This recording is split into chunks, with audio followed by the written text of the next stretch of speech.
Salam pagi, selamat datang di Berita Asa Indonesia. Bersama saya Mawang Ayu Puspitasari. Kita akan menyimak kabar dari pinggiran kota Semarang tentang perjuangan, harapan, dan realita yang sering luput dari sorotan utama.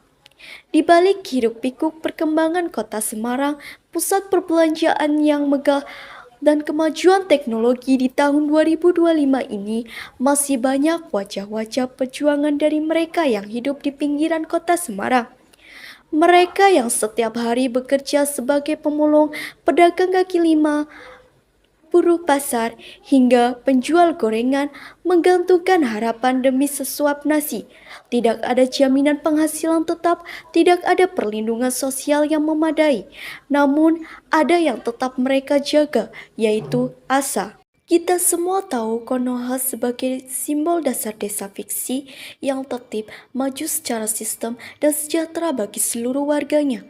Namun pertanyaannya, apakah kita di dunia nyata sudah memberikan keadilan dan keberpihakan kepada seluruh lapisan masyarakat? Di kota Semarang, para pejuang ekonomi pinggiran seolah menghadapi negara ideal yang jauh dari kenyataan mereka. Teknologi berkembang, birokrasi membaik, namun akses terhadap ekonomi, pendidikan, dan bantuan tetap menjadi impian belaka bagi seluruh warga pinggiran. Tim kami akan mewawancarai beberapa warga dari daerah pinggiran kota Semarang.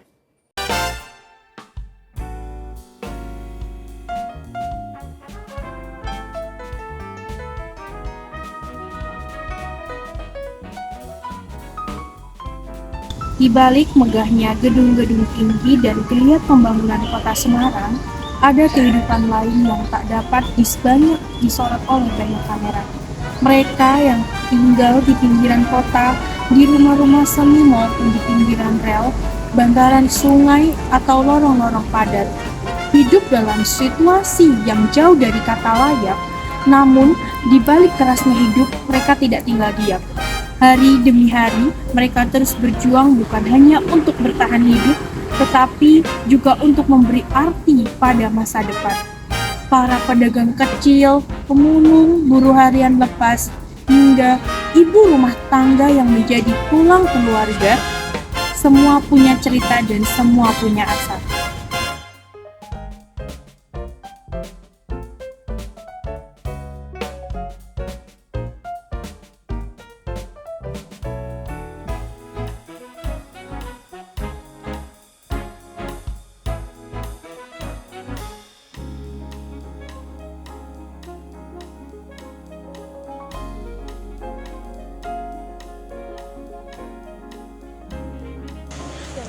Baik, kali ini aku berada di Telogosari. Saat ini aku pengen cari tahu orang-orang yang pedagang kecil seperti apa. Terus aku ingin tahu pendapat mereka tentang pemerintah tuh seperti apa. Permisi Bapak, Oh iya, nama Bapak siapa? Pak Yoyo. Pak Yoyo? Iya. Oh iya, saya mau tanya nih Pak. Menurut Bapak, apakah kota Semarang saat ini tuh udah memberi ruang hidup yang layak nih bagi pedagang kecil seperti Bapak? Ya, menurut saya itu kurang. Masalahnya kan sekarang berdiri banyak UMKM kan sewa lah, jadi pedagang kecil tuh kalah gitu. Iya Pak. Nah, Distrik ya Pak ya? Ya, kan yang orang mampu kan banyak yang kuat yang sewa lah, si kaki lima, si kecil-kecil kayak asongan itu kayak tergeser gitu. Masalah dia, kalau menurut saya. Nah sekarang kan menurut tadi Bapak kan kota Semarang saat ini kan sudah maju nih Pak sama modern. Ya. Bapak ini masih merasa tertinggal atau Bapak itu ikut berkembang seperti yang lainnya nih Pak? Ya dia nanti berkembang ya enggak. Ya, masalahnya kan kayak gitu, persaingan kan juga ketat. Iya Pak. Pedagang juga persaingan ketat, bisa kulaan tapi pemasarannya kurang. Berarti lebih luaskan lagi pemasarannya ya Pak ya? Masalahnya kan pengangguran nih banyak juga Iya, ya. jauh banyak. Ya mengalarinya ke pedagang lah, pedagang itu tambah banyak lah, persaingan kita kan ibaratnya itu kan daya belinya kurang, masyarakatnya kurang karena persaingan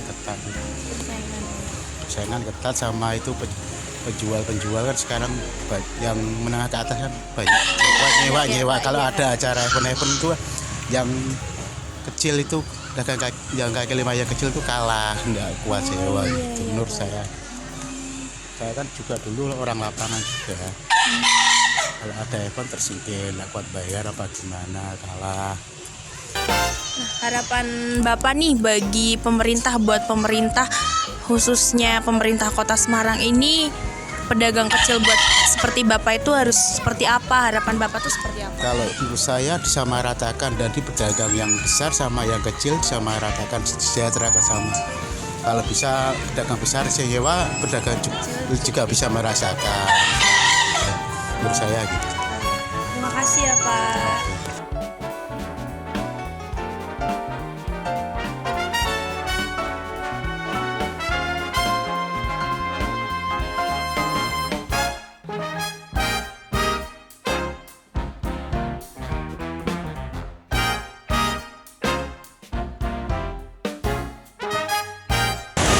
Oke, kali ini aku berada di pinggiran Kota Semarang yang sangat megah dan penuh banyak gedung-gedung tinggi.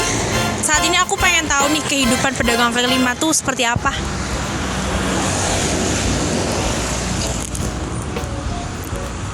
Permisi Pak, dengan Bapak siapa Pak? Oh, panggil aja itu Abah Kim. Oh, Ya, aku kan punya anak toh, makanya tak panggil Abah Kim aja. Oke, asli mana Pak? Aku asli Bandung. Oh, asli Bandung Ya. berarti ini. Oh, oke. Aku di sini mau tahu nih bagaimana kehidupan Bapak selama ini merantau di sini nih. Bapak kan merantau ya. Terus Bapak memilih Semarang menjadi objek rantauan Bapak tuh kenapa sih? Mungkin ya terus terang aja, awalnya ya saya sendiri nggak ngira kalau saya bisa ke Semarang.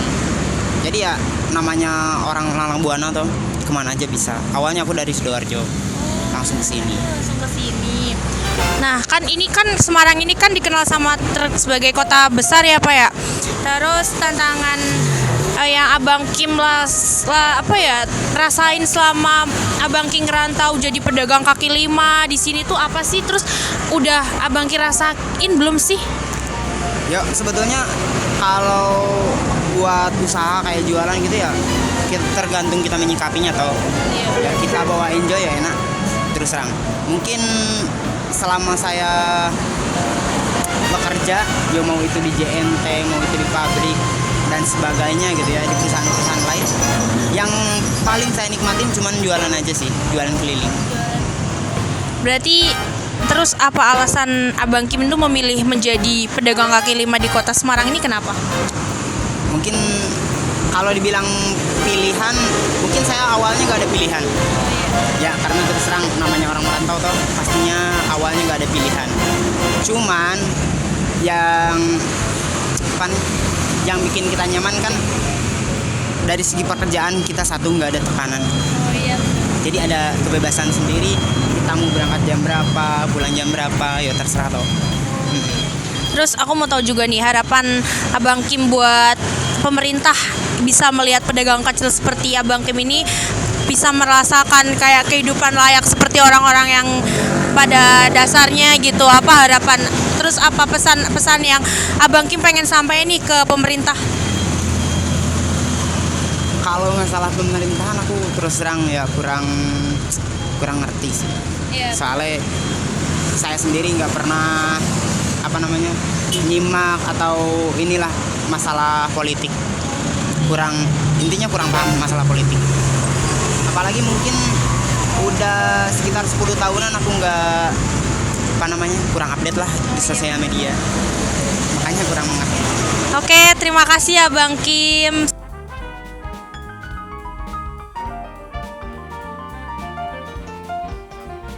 Oke, hari ini aku sedang berada di Universitas BPD. Kali ini aku mau tahu pandangan mereka sebagai mahasiswa tentang orang-orang pinggiran yang di sekitar mereka tuh seperti apa.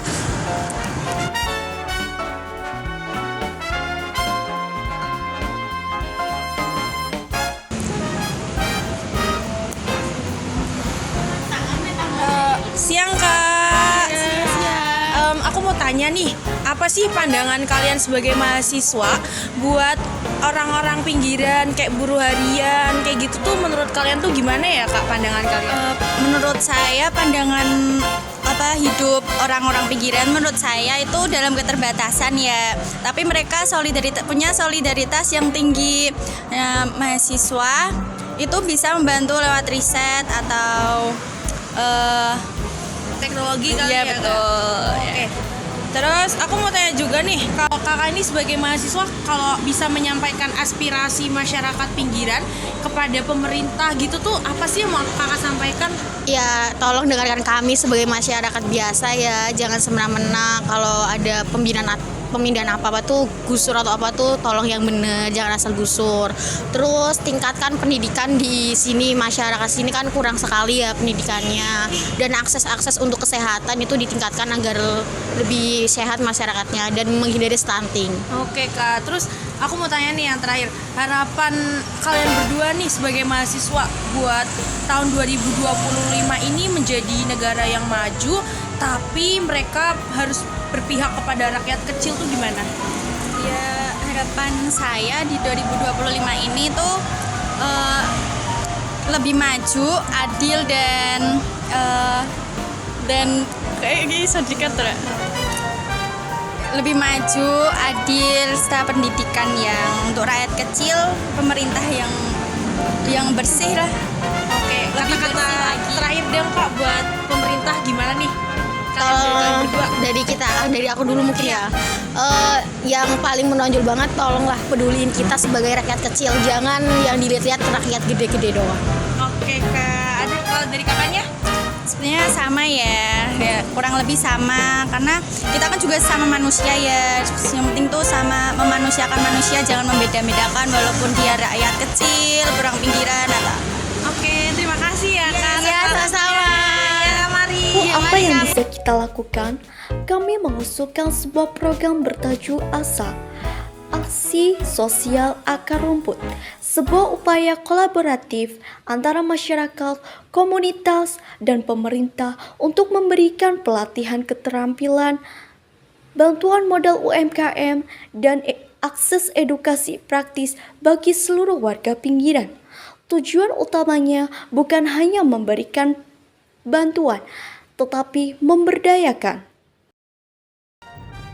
Dinas Sosial menyadari bahwa masih banyak masyarakat pinggiran yang menghadapi tantangan berat dalam memenuhi kebutuhan ekonomi sehari-hari. Mereka hidup dengan keterbatasan akses terhadap pendidikan, lapangan pekerjaan, dan pelayanan sosial.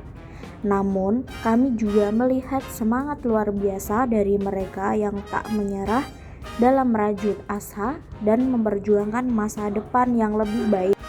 Kami memberi apresiasi atas ketekunan dan kerja keras masyarakat pinggiran dalam mengembangkan usaha kecil, mengelola kerajinan lokal, hingga berjuang melalui pekerjaan informal demi keberlangsungan hidup keluarga. Pemerintah melalui Dinas Sosial berkomitmen untuk terus hadir, memberi dukungan nyata, baik melalui bantuan sosial, pelatihan keterampilan, pemberdaya ekonomi, maupun program kewirausahaan mandiri. Kami mengajak semua pihak baik lembaga pemerintah maupun swasta untuk bergandeng tangan mendorong inklusi sosial dan ekonomi yang adil. Tidak ada warga negara yang boleh tertinggal. Setiap harapan yang mereka rajut adalah tanggung jawab bersama untuk kita wujudkan. Kaum pinggiran bukan objek belas kasihan. Mereka adalah bagian dari bangsa ini. Mereka punya suara, punya semangat, dan punya impian yang lebih besar dari kita semua. Jika negara Konoha bisa menjamin keamanan dan kesejahteraan bagi warga visinya, maka Indonesia yang nyata termasuk kota Semarang juga bisa, asalkan kita mau. Mulai dari yang terkecil, dari yang dekat, dan dari sekarang. Saya Mawang Ayu Puspitasari melaporkan untuk Berita Asa Indonesia. Selamat siang Ibu. Selamat siang. Perkenalkan, saya Firta Dananda Aswa dari Universitas BPD. Di sini saya ingin mengajukan proposal terkait program usulan pemberdayaan ekonomi rakyat kecil dalam rangka mengurai kesenjangan sosial kepada Ibu selaku Kepala Bagian Bidang Sosial di Pemerintahan Dinas Sosial Kota Semarang. Oke, baik, silakan. Di sini saya izin mempresentasikan proposal yang saya ajukan tadi, Ibu. Diperkenankan Ibu untuk menyimak ya. Ya, silakan lanjutkan. Baik Ibu, saya akan mempresentasikan proposal ini. Langsung saja masuk pada bab pertama, yaitu latar belakang terkait program ini. Saya bacakan ya Ibu. Dalam beberapa tahun terakhir, pemerintah Indonesia terus menggencarkan pembangunan ekonomi nasional, termasuk berbagai program pemulihan pasca pandemi, peningkatan infrastruktur, dan intensif bagi pelaku usaha. Namun, pertumbuhan ekonomi yang dicapai tersebut belum sepenuhnya menyentuh seluruh lapisan masyarakat. Justru, yang sering luput dari perhatian adalah menyangkal hidup dan bekerja di lapisan yang paling bawah, rakyat kecil yang menggantungkan hidupnya dari penghasilan harian, tanpa jaminan, tanpa keamanan, tanpa kepastian akan masa depan.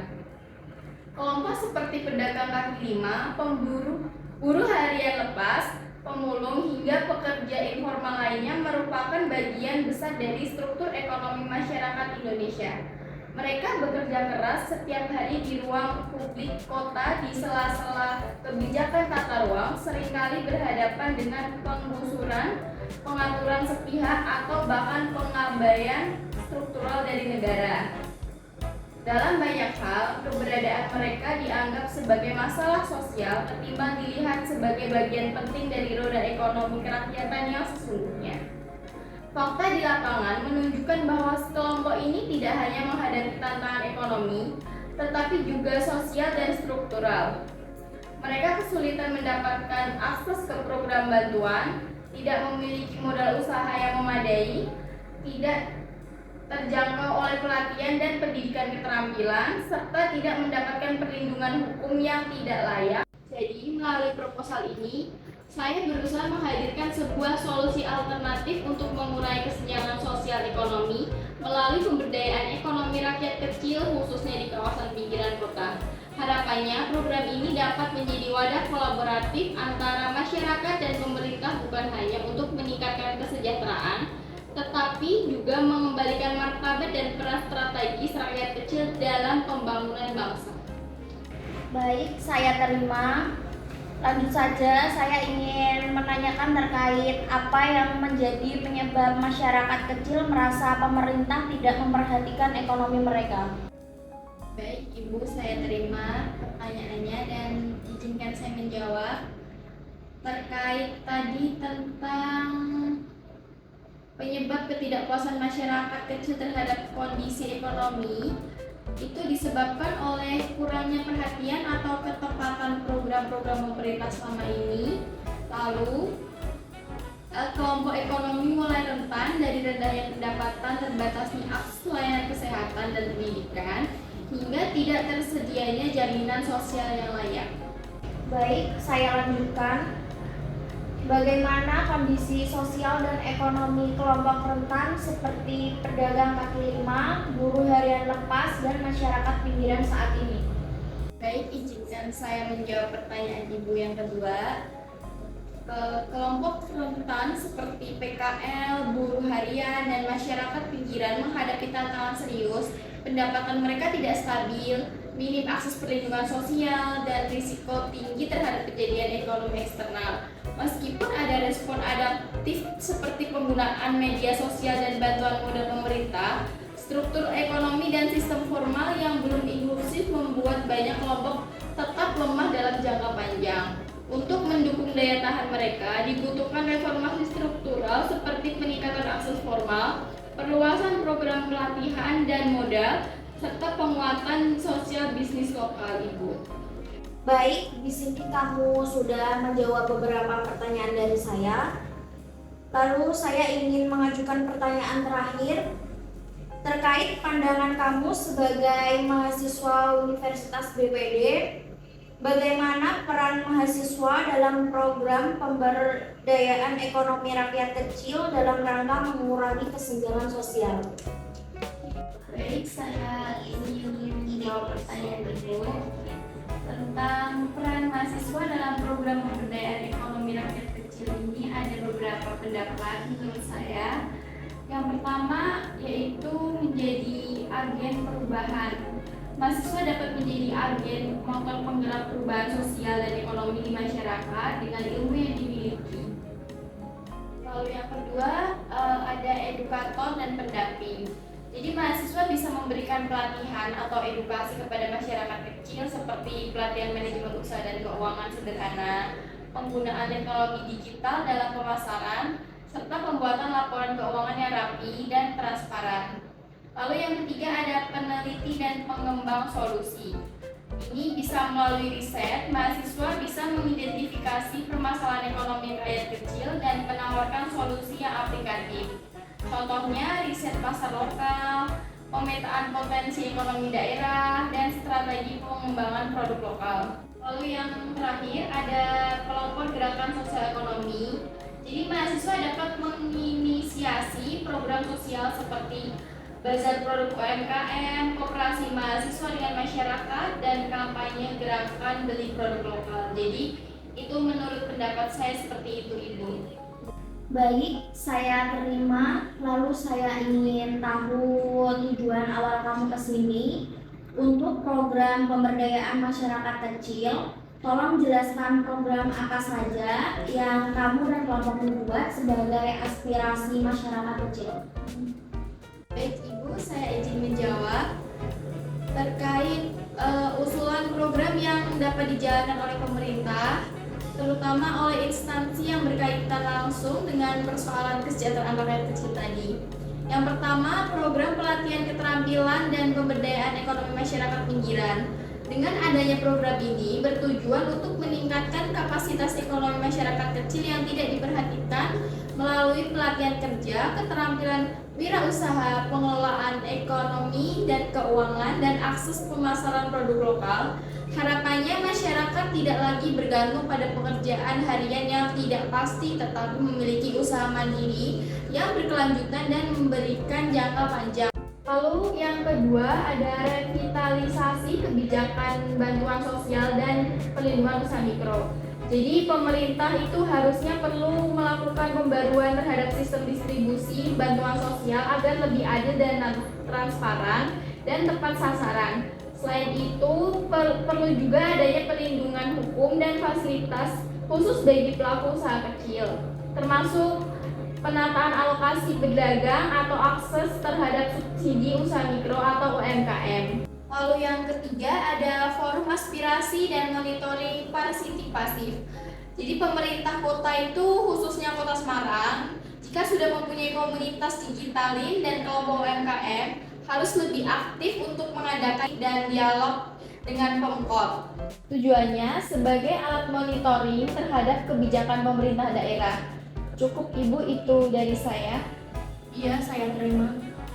Baik, Mbak Queen, kami dari Dinas Sosial ingin mengajak masyarakat di wilayah Anda untuk mengikuti program pelatihan kewirausahaan dan keterampilan kerja.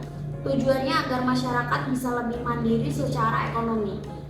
Baik, saya sangat menghargai keputusan atau pendapat yang diberikan. Namun di sini saya hanya mewakili aspirasi masyarakat kecil, Ibu. Lalu peran Ibu sebagai pemerintah dinas sosial untuk mengatasi masalah ini itu seperti apa ya?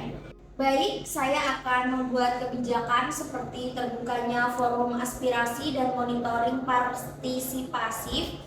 Pemerintah kota, khususnya Kota Semarang, jika sudah mempunyai komunitas digital lain dan kelompok UMKM, harus lebih aktif untuk mengadakan event edukatif dan dialog dengan pemerintahan kota. Saya membuktikan kebijakan-kebijakan ini dapat terrealisasikan.